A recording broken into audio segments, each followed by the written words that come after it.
Well, really, the inventory of how products are being moved through your store, how well they're moving is really a key element.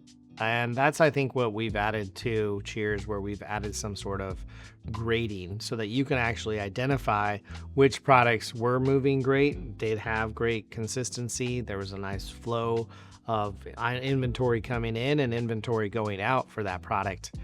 I think that when it comes to inventory flow, you would want to assess if you don't have a particular grading system, then you'd want to look to see which products aren't really moving in a period of time. So you could just say, hey, in the last 3 months, last 6 months, which products have actually stopped moving, and those you've stopped reordering.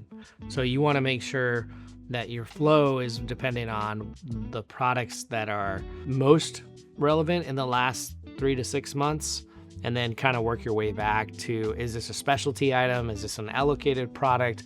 Because you're not going to get those items that are top shelf products to move quickly. So you want to separate your inventory in the store based on products that are high-end products that are not meant to move quickly, and those that are meant to move at a lower, slower pace, that are going to be a little bit more high end, but not completely like top shelf liquor, and those that are supposed to be moving quickly, consistently, like your Bud Light, your beers, your daily whiskeys, those that are supposed to be moving at a rapid pace. So, yeah.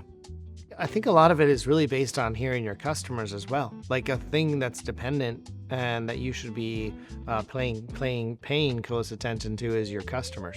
So based on the customer wants and needs, keeping a really close ear on that is important. Listening to your customers.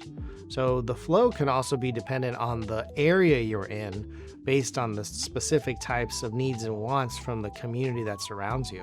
You might be in a specific area that you have a lot of walking traffic. So if you're a local walking traffic store, but you're in a lower to medium income area, you're probably not going to get the same that you would probably in a high-end, nicer part of town, right? Their habits are completely different than the ones on the other side of town. So I think listening to your customers and then kind of bringing those products in is going to even out, or at least get you the best type of inventory flow for your store. A lot of times people will say, well, I like this, right? You as a store owner is like, well, I like this, and this is what I like, and these are the things I believe people are going to adopt for drinking. And that's a mistake, because they should be listening to what the people are wanting to consume and bring in more of those products. And sometimes those products will run into a dead end, right? You'll have instances where you had a group of people who would meet up and do a book club every so often, and they would pick these specific scotches, for example, and then they had these specific cigars, and it would happen, and then that group got very large, and it was like this vibe that went on for a while, and then they all just changed gears, and now they're no longer smoking or having the book club, and so that section of your store might become stale. And that's where you kind of readopt and listen to what's happening in your community and try to plug into maybe finding some of those products that are being promoted locally or at the local restaurants or at the local bars.